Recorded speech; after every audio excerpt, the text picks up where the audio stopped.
President Biden meeting with top congressional leaders in about an hour to go over the debt ceiling, trying to reach some sort of agreement. President Biden will have to convince Republican leaders Kevin McCarthy, also Senator Mitch McConnell, to raise the debt ceiling or risk defaulting. The Treasury Department has warned that the U.S. could run out of money to pay its bills as soon as June 1st if action is not taken. We have Yahoo Finance's Rick Newman and Josh Schafer here to break it all down, talking about exactly what's going on in D.C., how that could potentially play into the markets here. But Rick, let's start with you just in terms of, should we be optimistic that anything's going to come out of this meeting later on this afternoon? I'm not. And I don't think this is going to be a market-moving meeting, if you will.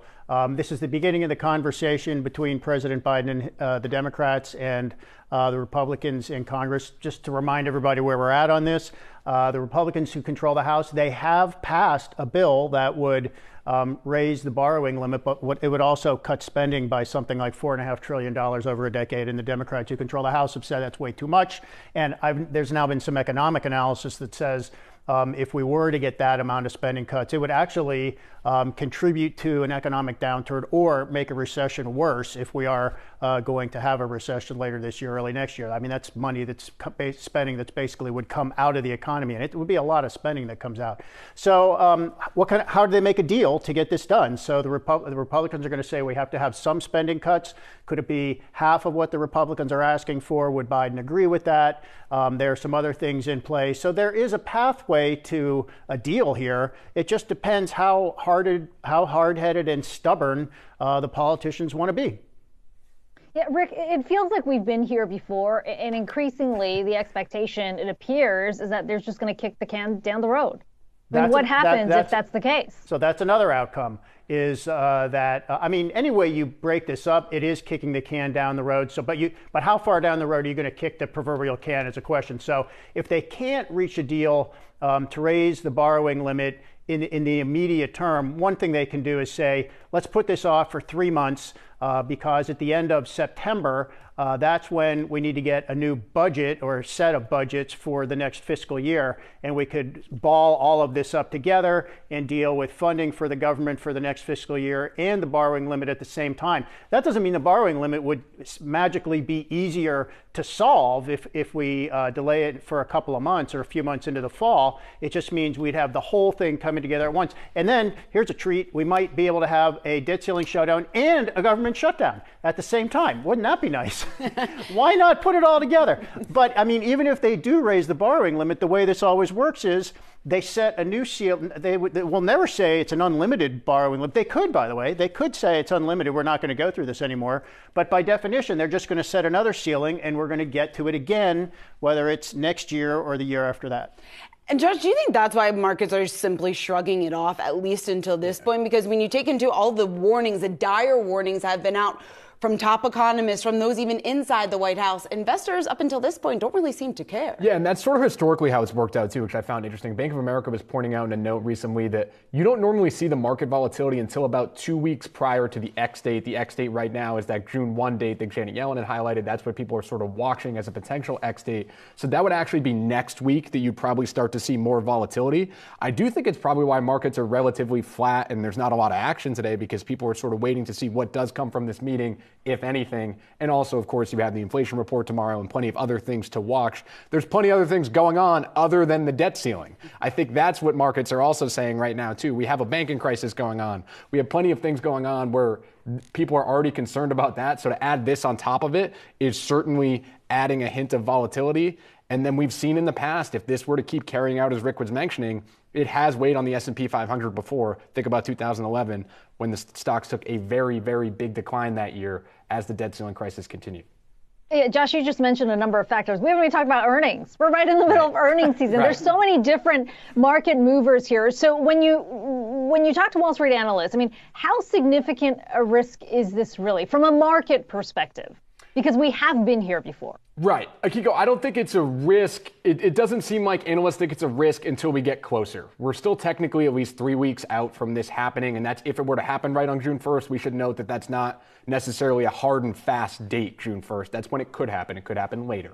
But I think when you take a further look, it's essentially we need to get closer to that date. And we need to see how far away the two sides are. But as I mentioned before, what analysts are comparing this to is 2011, where you saw a big run up in the S&P 500 for the first 5 or so months of the year. Then the debt ceiling debate really started in May, and the S&P 500 took a big dive down that year, was positive up over about 6%, and dove down about 10% over the summer. So that's what people are worried about. There's one call out there, Evercore ISI, saying that they think markets need to drop for something to actually happen with the debt ceiling, which is interesting.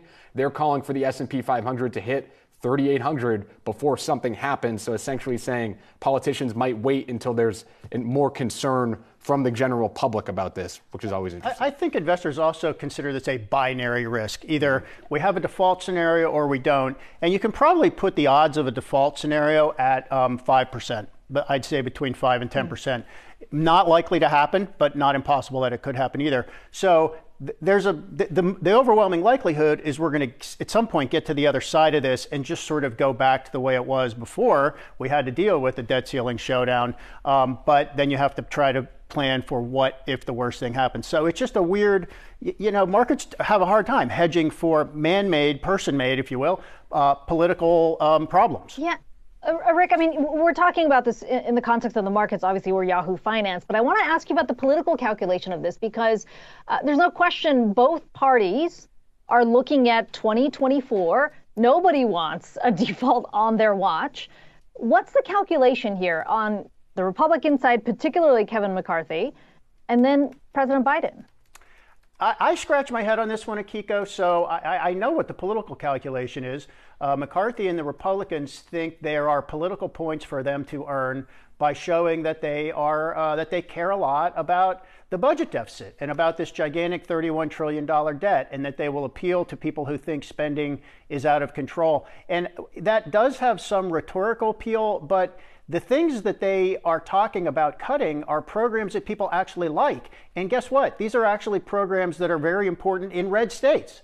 So if the Republicans, like the worst thing that could happen for Republicans is they would get their way and these spending cuts would go into effect. Then Biden would be able to blame whatever economic downturn comes. He'd blame it on the Republicans. And he would also be able to point to voters in Republican states suffering because education programs got cut, healthcare programs got cut, other types of aid, food aid in rural areas got cut, rural hospitals running out of. I mean, the list of things that would get cut is a mile long. But Republicans think that there are some voters out there, I guess, they can win over by saying we have to cut government spending. Biden, for his part, just says we're holding a line in the sand. These are programs that people care about. I'm not sure that's a winning line either, because Biden's approval is also declining. So as we've seen before, there are no winners here. Certainly doesn't sound like there will be any winners if, in fact, this negotiation continues on for quite some time as we get closer to that June 1st. But